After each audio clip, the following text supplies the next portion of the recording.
Hello and welcome to Studies in Magic. Today we're going to be talking about letting the magic sink in, letting it soak in, and pausing. It's one of the biggest mistakes that I see magicians do, and it's a mistake that I've certainly done throughout my time in magic, which is not leaving enough time for the effect to breathe. So often we are tense and nervous when performing magic. We're just trying to struggle to get through it, and you need to totally change your mindset about that. You have to start enjoying it and letting people enjoy it. So many times I see somebody, this is the common thing that I see. Someone will be performing an effect, they will finish the effect, the person is still, you can see it, that person is stuck right there.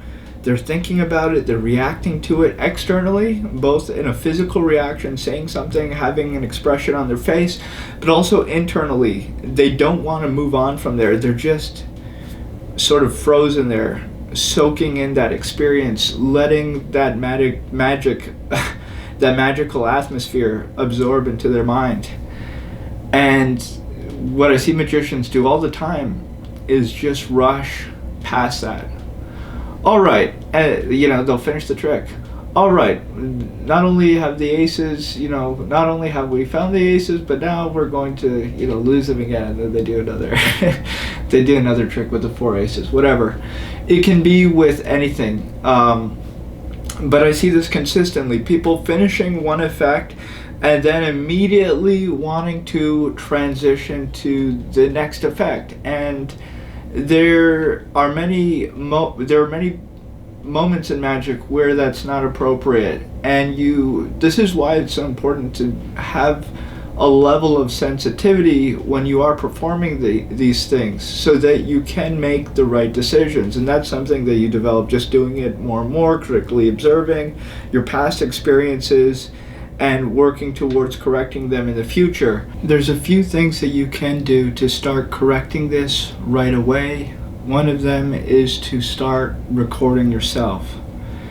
Honestly, videos are a very accurate representation of reality. They don't capture a lot of things. They don't capture the energy. They don't capture some of the emotion in the room, but you can see things by observing the audience. When you are filming yourself perform, don't only film yourself on stage. Try to get shots of the audience. Try to see where that energy level is, that attention level is. And you can see if you are moving on too fast from an effect, because you'll see people aren't ready to move on. And people will always move on when you force them to, but you're undermining your own magic a lot of the times, and you're actually weakening many effects. We work so hard in magic to try to make magic as strong as possible and resonate as much as possible with people. We work so hard to manufacture and build up these moments. Once you've built that up, once you put in all the effort, that groundwork, thinking about the structure, planning it out, and then actually performing it and working on the feedback, once you've built that thing that you wanted to reach, once you've reached that goal, why would you immediately move away from it? Why would you immediately go past it? You kind of have to sit and simmer in that moment in a little bit. And one of the things that you're not going to hear from a lot of people, magic doesn't always leave people applauding. Magic doesn't always leave people breathless. Magic doesn't always leave people screaming. We've sort of been trained as magicians and people learning magic to seek out those reactions. That's what the magic trailers show you. If you do this trick, people will freak out. They'll react. A lot of magicians are looking for shock values. They want people to react to that moment. They want people to, go wild, a wild reaction to a moment. But real magic, when you are experiencing powerful piece of magic as a spectator, that's not that's not your only range of emotions. You could be silent. You know, some of the strongest reactions to magic is total silence and non-reaction. Non-reaction. Sometimes you'll have an audience member who's truly touched by your magic, and they'll just be sitting there looking at the table or looking at you like this.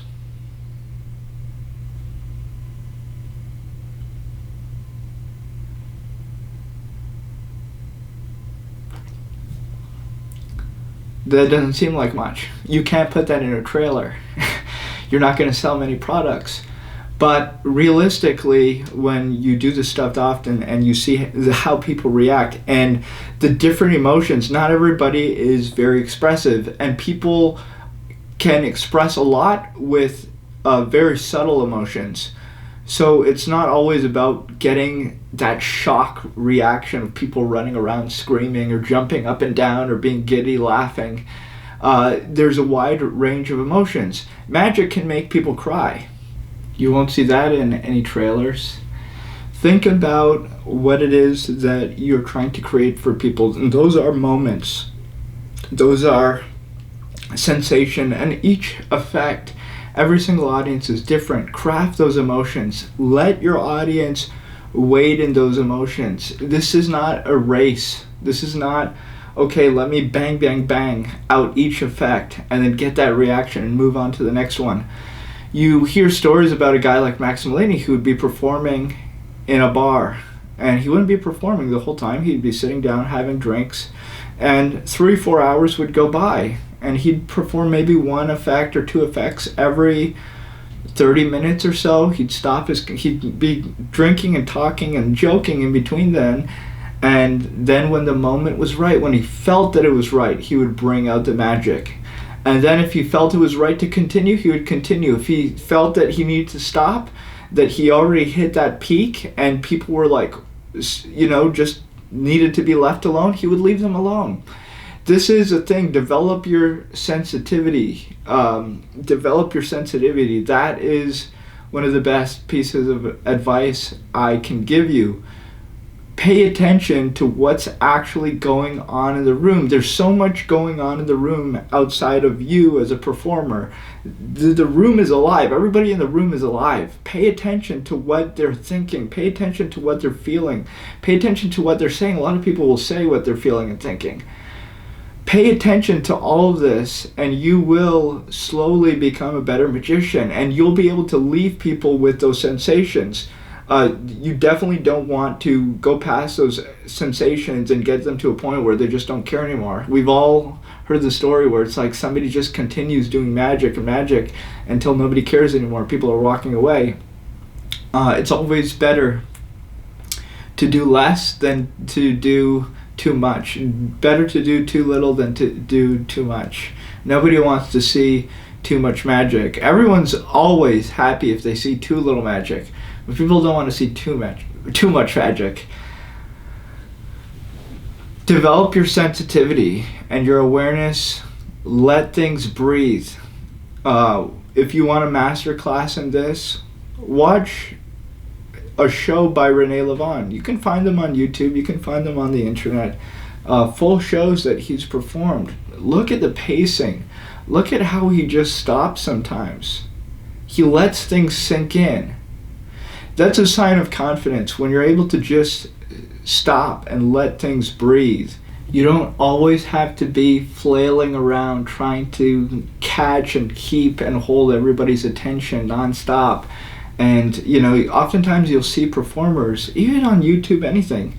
But anytime people are in front of people, whether they're making a YouTube video, whether they're on stage, whatever it is, you'll see them actually speed up the pace of which they talk. Look at the most popular YouTube channels. People are talking rapid fire. Their mouths don't stop because they know if they slow down, the attention goes down. Somebody's going to click off to another video. Somebody's going to lose attention. This is not a sign of confidence. This is not the stuff that you want to be communicating when you are on stage. When you're on stage, take your time. Make people respect you. If somebody respects you, if I'm listening to somebody who has a lot of great things to say and I'm actually interested, I don't care how quickly or how slowly they're speaking. I don't care if they take a pause. I'm I'm there. Like, I'm honed in. I'm ready to listen. If they want to take a 10-second break, if they want to take a 20-second break and unscrew their water bottle, take a sip, and then close it, put it back down, I'm not going anywhere. I'm not going. You think I'm going to be pulling up my phone and start checking my email? No. I understand what's going on. It gives me a little mental break for 10 seconds or so, just to sort of take a break, but I'm not going anywhere. That's how you have to start seeing magic. Don't rush. Don't feel that you have to constantly be maintaining people's attention. If you have people's attention, you have it. If you don't have it, there's no amount of struggling and flailing desperately that is going to get people caring.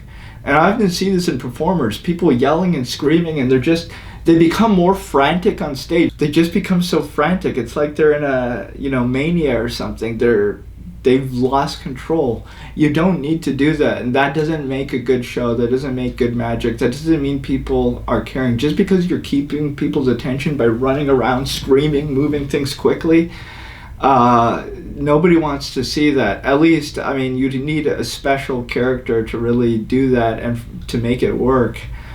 But generally, that's not great advice. Take things slowly. Make things important. Make the magic and the situation, the story, and you make everything that is happening matter so that people actually care, instead of just becoming frantic. That way you won't have to rush, and you'll be able to let things breathe and just soak in, and the audience will be able to enjoy it a lot more.